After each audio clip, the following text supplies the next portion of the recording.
hablaremos de la incidencia del uso de dispositivos en las aulas, ¿no? Ese cruce entre educación, tecnología, particularmente el uso de dispositivos en niños, niñas y adolescentes, porque Facundo Franco, nuestro editor de educación, está en la mesa. ¿Cómo andás? Bienvenido. Todo bien, por suerte. Sí, es un tema que sobre todo en ya desde la irrupción, digamos, la popularización de los teléfonos celulares, ¿no?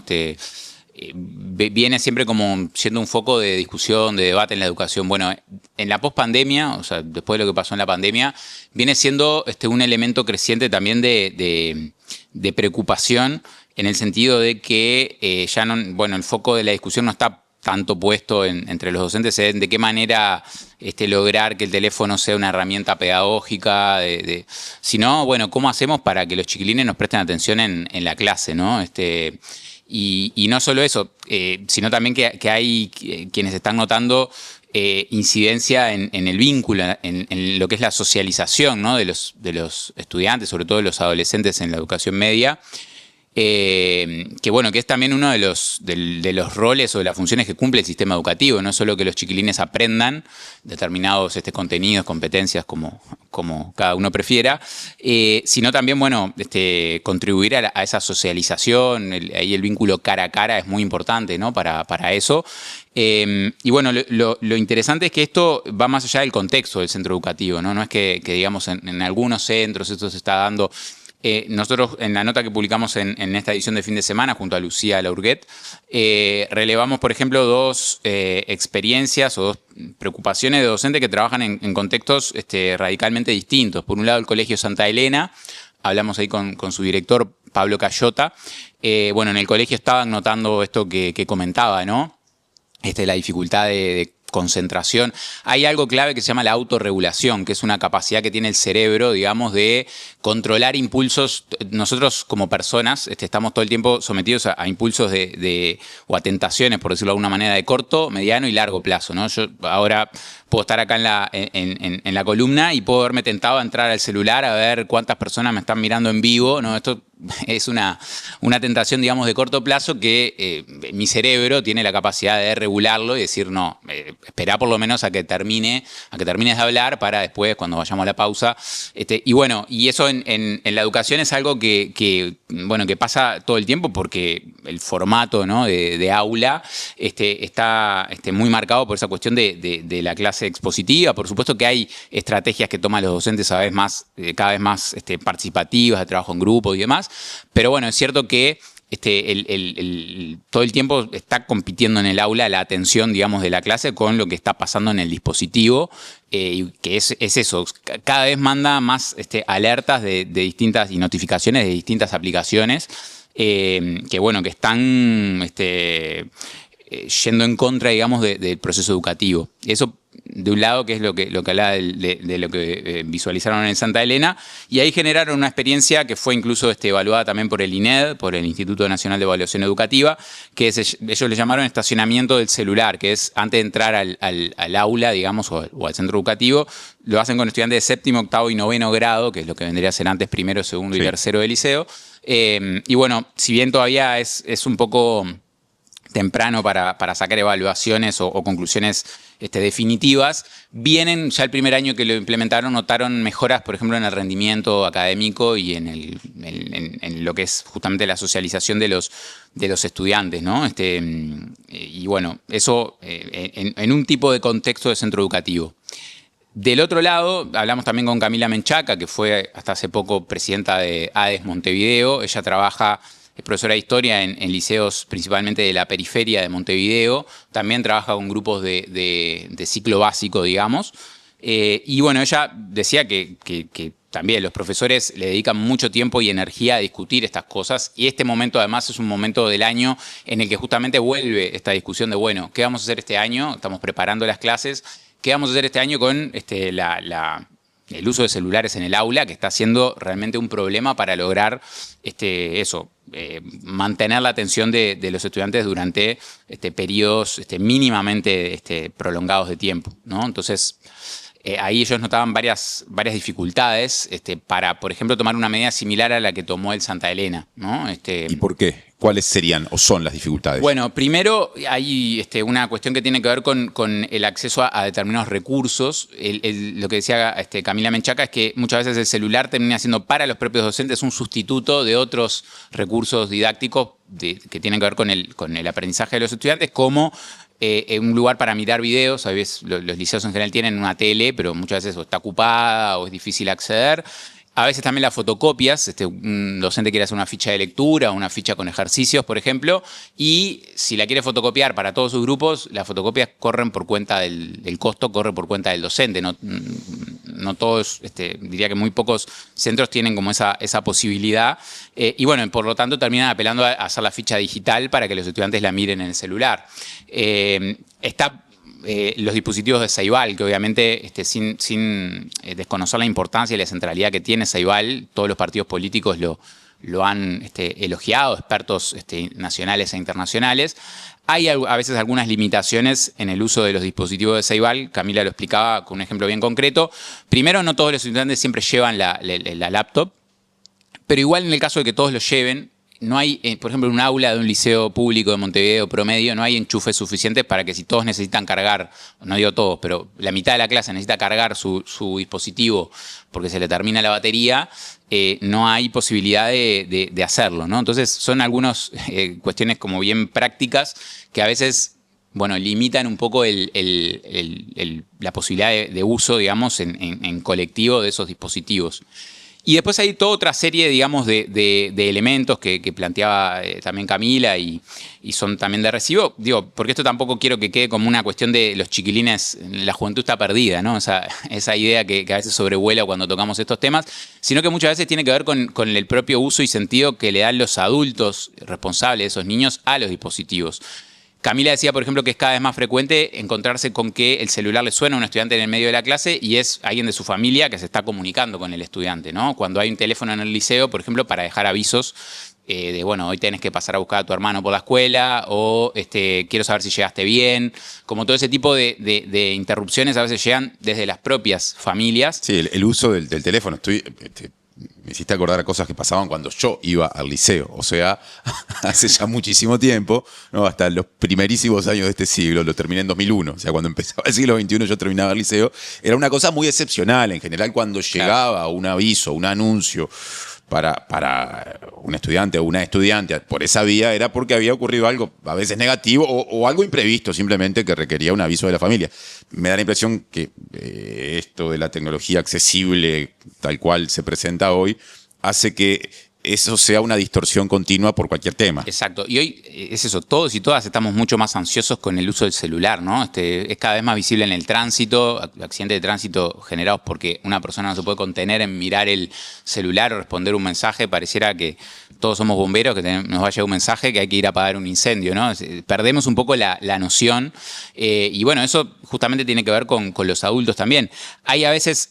es un tema bien complejo también porque creo que se debería requerir de una mirada, un abordaje como más interinstitucional, pero también interfamilia y centro educativo, porque a veces lo que pasa en la casa repercute en el centro educativo y bueno, y viceversa también. Por ejemplo, Camila hablaba de familias que a veces cuando llega una mala calificación en el carné del estudiante, le suspenden el celular, ¿no? Es un castigo muy frecuente hoy en día en familias con adolescentes, justamente por esta centralidad que está tomando con a veces cosas que se parecen mucho a la adicción por un momento, eso de no poder controlar el impulso de usar, de mirar. Bueno, eso lo que decía era que en el centro educativo eso a veces es peor, porque los estudiantes se quieren conectar igual, quieren hablar igual con sus amigos. Entonces terminan apelando al celular del compañero de clase en el medio de la clase, eso genera una disrupción. Hay cosas que a veces los estudiantes no pueden hacer en la casa de repente con el celular porque tienen un uso restringido y en la clase de repente los profesores cada vez más se encuentran con vivos de Instagram en el medio de una clase, con videos filmados para TikTok. Está generando disrupciones cada vez más importantes que preocupan mucho a los docentes, ¿no? Entonces, es un tema que que es difícil, aparte de encontrar una solución, sobre todo porque hay a veces, justamente la nota vino un poco como excusa de alguna medida que se anunció la semana pasada. Ahí Pedro Sánchez, el presidente español, anunció que España va a prohibir las redes sociales para los menores de 16 años. Medida similar que han tomado otros países y que están discutiendo otros países. Es difícil, ¿no? O sea, primero que la cuestión prohibitiva a veces no termina siendo como muy efectiva para la educación del uso del dispositivo. Al mismo tiempo, el uso, digamos, siempre lo ideal es como apelar al diálogo para establecer límites consensuados, pero eso está siendo cada vez más difícil por estos impulsos de estar como todo el tiempo en contacto con la tecnología. Entonces, no hay como una solución muy clara de cómo abordar esto, ¿no? Esta cuestión de dejar el teléfono antes de ingresar, bueno, puede ir en contra de esto de la comunicación con la familia, que capaz que hay una familia que no quiere porque quiere estar en contacto con su hijo o con su hija durante la clase. Y además en los centros públicos hay una cuestión que tiene que ver con que son también pertenencias personales de los estudiantes, que si el director, por ejemplo, del liceo se queda con el celular, ese celular, o que en realidad no sería un celular, serían decenas de celulares. Sí, cientos en un turno completo del liceo, pasan ¿no? a ser responsabilidad de la institución educativa. Entonces, después, ¿qué pasa si un celular o algunos celulares desaparecen? En un contexto además educativo en el que no es que están únicamente pendientes del teléfono, ¿no? Hay cientos de emergentes que surgen a diario y que algunos cada vez más están más mediados por la tecnología también, porque lo que decía Camila es que cada vez es más frecuente que cosas que pasan en la virtualidad después tienen repercusión en el centro educativo, como episodios de violencia. Sí, hay cuentas en redes sociales como Instagram donde no solo se filman las peleas, sino que se organizan, ¿no? Se ocurren acciones premeditadas, digamos, para generar alguna pelea. Las situaciones de bullying también tienen hablar. Rumores, vía. Hay cuentas de rumores, se dice en tal liceo, por ejemplo, y se empiezan a generar rumores de la vida privada de los estudiantes, que eso tiene repercusiones también en la clase, ¿no? Realmente es un entorno, digamos, bien complejo el que está planteado en cuanto al uso de la tecnología de los dispositivos, más que de la tecnología personales en los centros educativos. Agrego un elemento más bien centrado en la distorsión del rendimiento, de la captación de la atención, ¿no? Que el uso de los dispositivos puede generar. Hablo de esto específicamente porque recién terminamos hablando de otro tipo de problemáticas que también están vinculadas, ¿no? La semana pasada el presidente del CODICEN de la ANEP, Pablo Caggiani, dijo que no hay evidencia concluyente para afirmar que el uso de los celulares constituya un factor distractivo de las y los estudiantes en las aulas. Y esto lo hizo en un contexto en el cual se conoció un informe de un observatorio argentino que se llama Observatorio Argentinos por la Educación, que ubicó a Uruguay y Argentina entre los países en los que el uso de dispositivos móviles en escuelas y liceos estaba generando dificultades. A ver, simplemente dejo esto como apunte para colocar en la discusión también lo que de momento las autoridades educativas uruguayas dicen. Sí, bueno, Pablo Caggiani se ha mostrado bastante por ahora cauto al hablar del tema. Es un tema que también estuvo en discusión en el CODICEN de la administración anterior y no se llegó a ninguna regulación sobre el tema. Y bueno, eso, como decía, es un tema que está como en constante evolución además, porque los dispositivos van cambiando las lógicas que tienen las propias redes en cuanto al uso que se le puede dar. Van cambiando las formas de sortear la normativa, ¿no? Porque es eso que yo decía, es muy difícil prohibir realmente. Se encuentra siempre la vuelta de alguna manera a poder acceder. Un ejemplo bien claro son las cárceles, ¿no? Qué entorno más vigilado que una cárcel y sin embargo de todo el tiempo entran celulares por algún lado. Entonces, digo, quizás a veces lo que se puede pensar del otro lado de quienes se niegan a prohibir o son más cautos es, bueno, ¿qué efectos pueden llegar a venir con una prohibición, ¿no? Todo el tiempo el intento por estar sorteando las normas, ¿no? Entonces, es bien complejo. Y además esto tiene que ver un poco, yendo más al rol de las familias, también con una necesidad que plantean varios especialistas que también hemos entrevistado en la diaria, Yo ahí recomiendo, si a alguien le interesa el tema, una entrevista a Sebastián Bortnik, termina en K, un argentino que escribió un libro que se llama Guía para la crianza en un mundo digital, que él lo que planteaba justamente es que, porque una preocupación que a veces tienen las familias, y un hito bien importante en esto, tiene que ver con cuándo le doy el teléfono propio al niño o a la niña, ¿no? Se viene cada vez bajando la edad de acceso al primer dispositivo. En 2020, un dato que daba Pablo Pajés de Ceibal para la nota es que en 2020 era 12 años el promedio, ahora está en 9 años. O sea, ya en la niñez, ¿no? En la niñez, por eso. La adolescencia viene después. Es algo que se va corriendo y a veces el propio entorno del niño es el que te obliga, ¿no? Porque vos decís, bueno, yo le quiero dar a mi hijo el celular a los 13 años. Pero si a los 10 ya todos sus amigos, toda su clase tiene celular, se comunica por WhatsApp, tiene Insta, es muy difícil mantenerlo aislado, ¿no? Justamente porque la socialización se está dando en otro ámbito y está quedando por fuera el niño. Entonces, pero lo que dice es, más allá de a qué edad le doy el celular, lo importante es que siempre desde niños, desde la primera infancia, el uso de tecnología pueda ser dialogado y conversado en familia, ¿no? De saber. Sobre todo porque a veces una práctica bastante frecuente de crianza de estos tiempos es darle el celular al niño para desentenderme por un rato del cuidado y hacer mis cosas, prestar atención a veces a mi propio celular. Entonces, como tratar de siempre conversar de ese tipo de uso del celular, saber qué es lo que miran los niños, qué está pasando en el episodio ese que está mirando, si empieza a jugar, por ejemplo, dejarle bien claro, evitar hablar también con desconocidos, porque a veces eso es vía de entrada para lo que hoy se conoce también como grooming y como el abuso, digamos, por esa vía digital. Entonces, siempre hacerlo conversado y dialogado, seguro que va a darle más herramientas a ese niño o adolescente a la hora de enfrentarse solo a un dispositivo. Entonces, por ahí pasa un poco también la clave a nivel familiar. Además de justamente promover espacios de conversación y de interacción cara a cara, ¿no? Porque de vuelta, a veces se tiende como a responsabilizar mucho a los niños y adolescentes que están todo el tiempo con el celular, pero estamos en una mesa de almuerzo y de repente qué tema de conversación sacamos en familia que incluya los intereses de los niños, o qué estamos haciendo nosotros con el celular en la mesa también. Como hace falta una mayor problematización del tema, que es algo que también planteaba Natalia Trenchi en la nota, vinculado, y con esto concluyo, a que es importante también tener en cuenta que en la edad de 0 a 2 años, todas las recomendaciones internacionales hablan de pantalla cero, ¿no?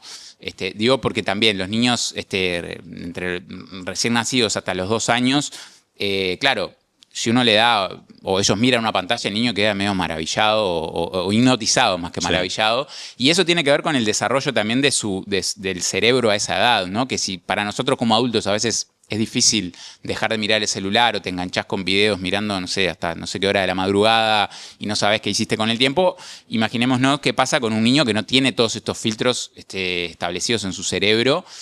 Y esto además está trayendo, que es lo que ven algunos especialistas, dificultades en el desarrollo, por ejemplo, del lenguaje de los niños. Cada vez hay niños que adquieren más tarde el uso del lenguaje, porque, justamente hay también, quizás todavía sin evidencia concluyente al respecto, pero hay estudios que marcan una tendencia que cuanto más temprano sea el uso del celular, sobre todo en estas edades de 0 a 2, después mayores dificultades, digamos, en el desarrollo del lenguaje, y otros efectos también, que por eso se desrecomienda el uso del acceso a pantallas durante un tiempo mínimamente prolongado a esa edad. Gracias, Facundo, por la columna. Por favor.